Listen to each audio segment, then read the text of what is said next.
Putain, t'attends 15 jours, la trêve internationale. T'es content de reprendre et tu vis un match pareil. Eh ben, va débriefer, toi. Va débriefer ça. Bon, on va le faire quand même, mais c'est dur. Hein.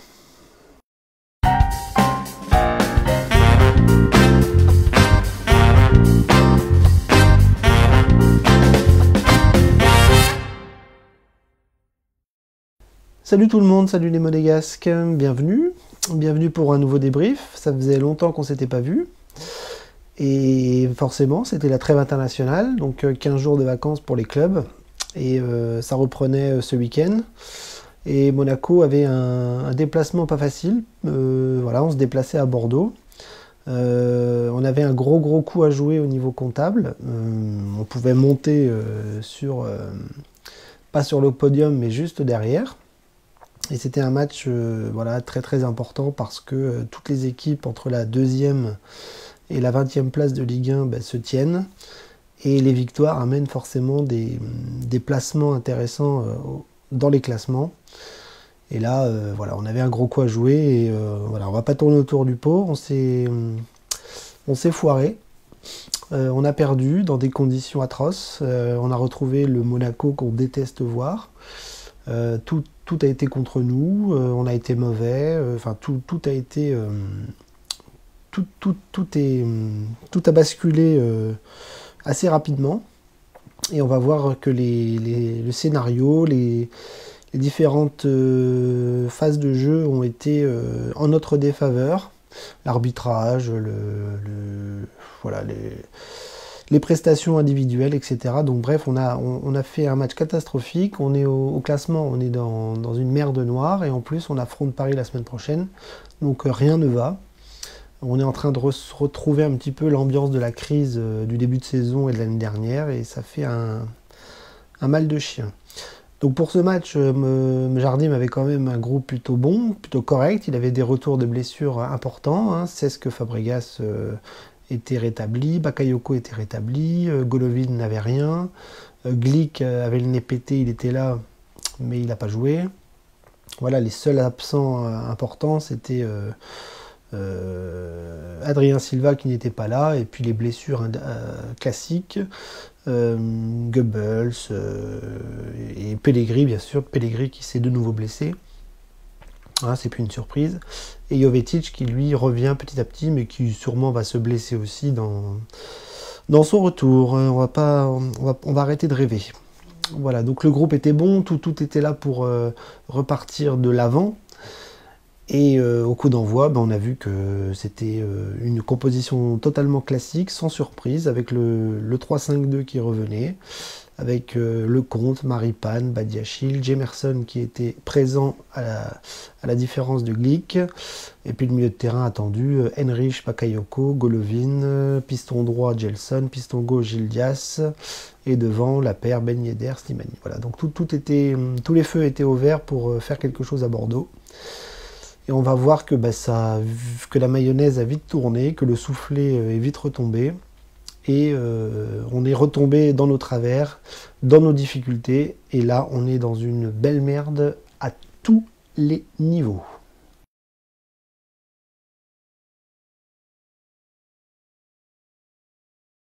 Alors la première mi-temps commence plutôt bien. On va dire que Monaco gère plutôt bien le ballon. Ce qu'il faut savoir, c'est qu'en face, on a quand même une équipe bis de Bordeaux. Voilà, beaucoup d'absents du côté de Bordeaux. Donc tout était vraiment au vert pour nous. Il n'y avait plus qu'à. Il y avait plus qu'à les battre avec toutes ces difficultés du côté de Bordeaux. Et donc la première mi-temps, le début de match est plutôt en notre faveur, quoi. On a le ballon, techniquement, on est plus fort. Je vois un Bordeaux qui est catastrophique et je me dis, si c'est comme ça pendant 90 minutes, je pense que la victoire va être assez simple et qu'il va falloir appuyer là où ça fait mal. Et puis très vite, on a marqué le premier but. Donc tout était bien jusqu'à, on va le voir, la dégringolade classique et habituelle, j'ai envie de dire. Donc à la 15e minute, comme je vous l'ai dit, on marque logiquement sur une offensive monégasque, Golovin, Ben Yedder et Slimani, voilà, dans l'application. Golovin qui centre, Ben Yedder qui dévie pour Slimani, et Slimani face au but fait un super plat du pied au premier poteau, voilà, qui bat Costil, donc 1-0, Monaco mène, et c'est assez logique, et pour l'instant, tout va bien. À la 27e minute, on a une nouvelle occasion sur un corner. On va voir qu'on a eu énormément de corners dans ce match, mais avec très peu de réussite. Voilà, j'ai l'impression que sur 40 corners, on en a raté 39.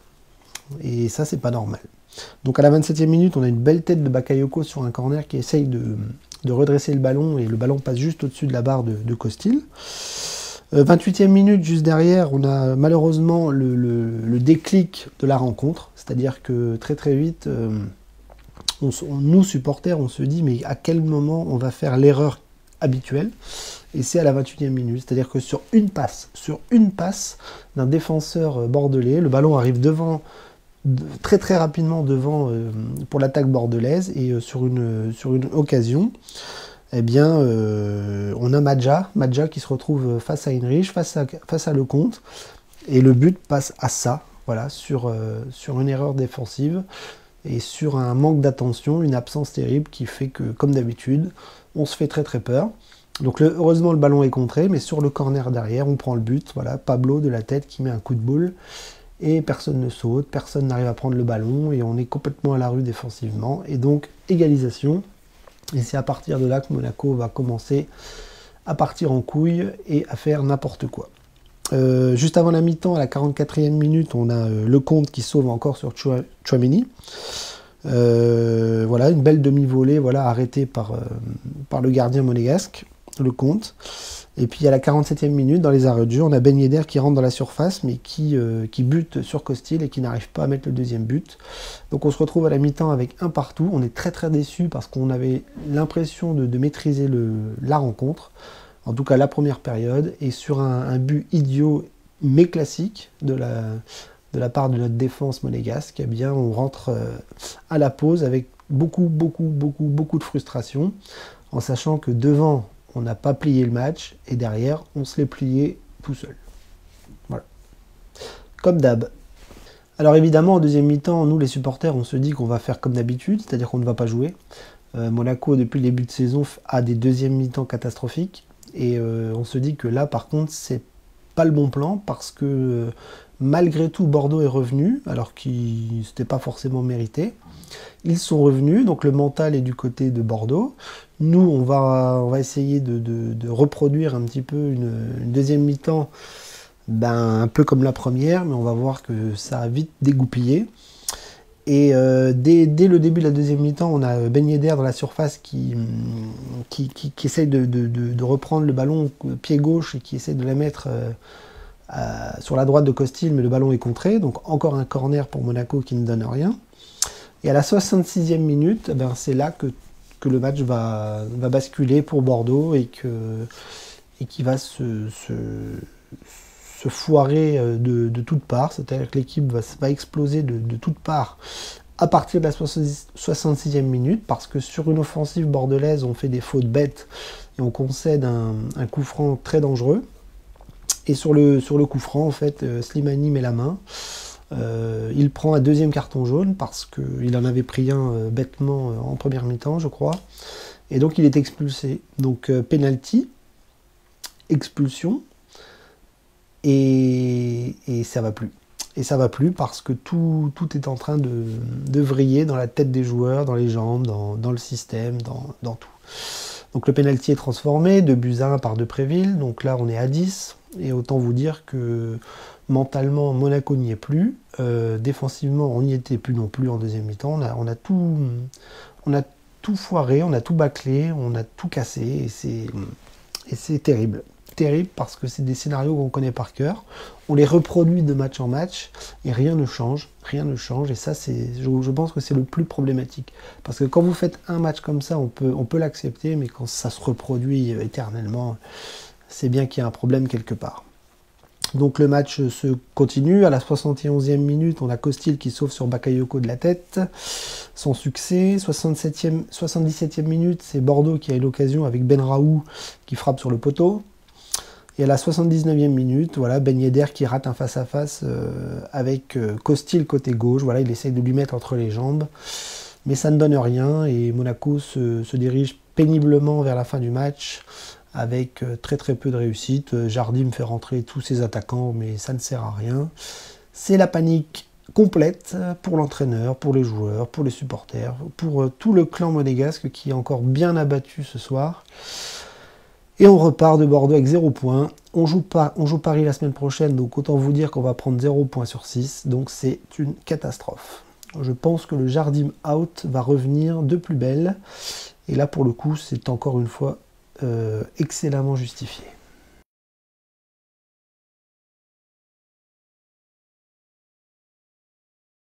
Alors faire une analyse globale des joueurs va être un petit peu compliqué parce que tout le monde a été en dessous ce soir, tout le monde a été mauvais. On va pas se mentir, hein, tout le monde a été mauvais. Donc le gardien qui prend 2 buts, qui fait des arrêts aussi, mais qui se fait crucifié à 2 reprises, donc pire défense de la Ligue 1, c'est nous. Derrière, Badiachil en première mi-temps a fait n'importe quoi, Maripane n'est absolument pas sécure, Jemerson on le connaît, on va arrêter de se flageller parce que voilà, il est mauvais, Glick est mauvais, mais c'est pas grave, on les met quand même. Hein. Ben oui, on va les mettre quand même. Ils sont mauvais, mais on les met quand même. Donc voilà, donc défense catastrophique, système catastrophique parce que j'ai l'impression que le 3-5-2 est arrivé à saturation. J'ai l'impression que ça fait toujours émerger les mêmes problématiques défensives, donc il va peut-être falloir repenser à rechanger de système. Parce que quand l'attaque monégasque cartonnait, ça se passait bien, mais des buts on en prend, et on en prend beaucoup trop, et ça continue. Donc ça travaille aux entraînements, soi-disant. Je vois pas les résultats. Je ne vois pas les résultats. Donc défense catastrophique ce soir. Le milieu de terrain très compliqué. Baka de retour avec Heinrich qui n'a rien à foutre là. Je le répète. Certains me disent qu'ils apprécient Heinrich au milieu de terrain. Moi, je n'apprécie pas. Manque de bol, on n'a pas de remplaçant qui était là ce soir pour notamment Adrien Silva. Donc il fallait bien le mettre dedans. Fabregas n'était sûrement pas prêt. Et Bakayoko n'était pas à 100%. Donc milieu de terrain en grande difficulté ce soir. Golovin a été très très stérile. Beaucoup d'activité mais très peu de réussite technique et offensive. Voilà. C'est donc un ensemble du milieu de terrain qui fait que rien n'a fonctionné. Donc tout le monde a été en dessous. Donc défense en dessous, milieu en dessous. Les pistons, donc les pistons qui sont quand même une vraie problématique quand ça ne fonctionne pas. Parce que Gelson a montré ses limites dans ce match, c'est-à-dire que défensivement il est à la rue, devant il est absent, donc si devant ça va pas et si derrière ça va pas, ben on a une prestation de Gelson qui est bien compliquée, malgré l'activité physique, malgré sa technique et malgré l'envie de bien faire. Mais là ce soir Gelson ça a été un peu dur et je pense que Jardim a tendance à le cramer dans des matchs de ce type. Gildias, pareil, catastrophique parce que lui n'a rien à faire là non plus. Il bouche un trou qui n'est pas comblé par Jardim parce qu'il ne sait plus qui mettre. Ballo-Touré, il ne veut plus le mettre. Gildias, c'est pas bon. Aguilar, j'ai l'impression qu'il ne veut pas le mettre à gauche. Heinrich non plus. Donc on va voir si le mercato d'hiver nous permet de réajuster un petit peu un profil plus adéquat. Mais pour l'instant, voilà, piston gauche, c'est pas bon, on n'a personne. Et on le sent passer dans les matchs de Ligue 1. Et enfin devant Ben Yedder et Slimani qui n'a pas tourné comme d'habitude. Ça fait pas mal de matchs que c'est un petit peu en dessous. Et là, on a vu, malgré le but de Slimani qui est magnifique, un Slimani qui a fait n'importe quoi ce soir. C'est-à-dire que psychologiquement, je ne sais pas s'il est en train de prendre le melon ou qu'il est en train de prendre trop de confiance et du coup, il fait un petit peu n'importe quoi. Il a raté beaucoup de choses. Il s'est beaucoup énervé, il a chambré, il a rigolé, il a pris de haut l'arbitre. Et l'arbitre, qui est un grand intellectuel, on l'a vu ce soir, lui a mis des jaunes et donc ça a fini en rouge. Et donc du coup, bah, dans ses choix, c'était pas bon. Et puis dans sa psychologie non plus, voilà, Slimani a fait tout de travers ce soir et du coup, bah, ça nous coûte cher. Voilà, une expulsion et une défaite. Ben Yedder, très stérile, voilà, lui ça fait une paire de matchs aussi où c'est très compliqué de transformer ses occasions de but. Et donc du coup, bah, ça donne une attaque en dessous et pas du tout prolifique en but. Et donc c'est totalement stérile et ça fonctionne pas. Et quand l'attaque fonctionne pas, avec notre défense, bah, c'est défaite assurée. Voilà, c'est défaite assurée. Les remplaçants, bah, très très peu de choses à dire, hein. Il a fait rentrer un petit peu tout le monde. Keita Baldé, Aguilar et Augustin, mais ça n'a absolument rien donné puisque tout le monde était cuit. Et plus personne ne savait quoi faire dans un choix tactique incompréhensible de la part de Jardim. Alors oui, c'est bien beau de mettre tous les attaquants, foutez le ballon devant et puis on verra bien, c'est un petit peu la loterie. Si ça passe, tant mieux, et puis si ça passe pas, ben tant pis. Voilà. Pas du Jardim dans le texte, quoi. Voilà, donc c'est prestation collective et globale catastrophique, et pour un résultat catastrophique, et pour une sale période qui remonte à la surface.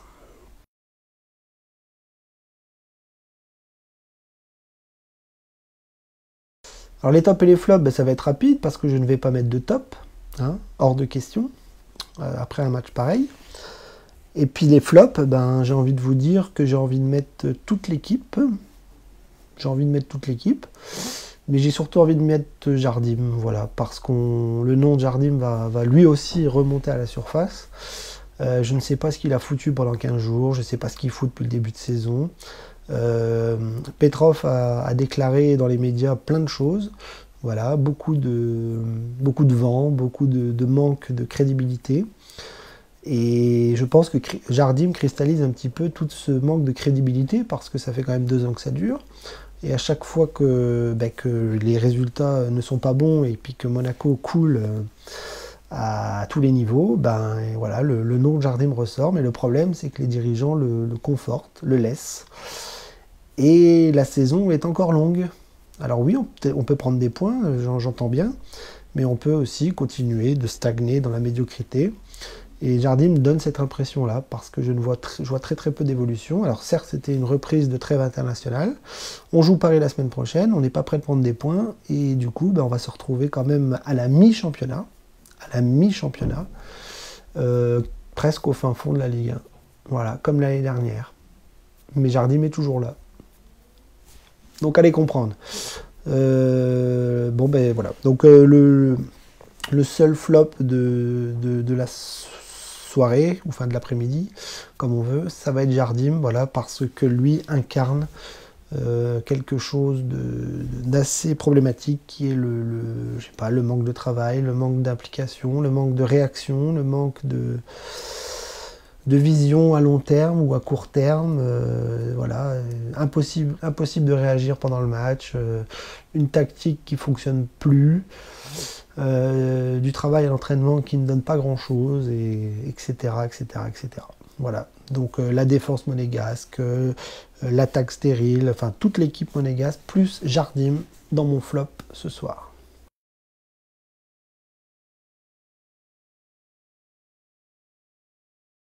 Bon, ben on va conclure que l'objectif de ce match n'est bien évidemment pas atteint. Voilà, il fallait 3 points avant Paris. C'était quasiment vital. On aurait pu être très très bien placé au classement après Bordeaux.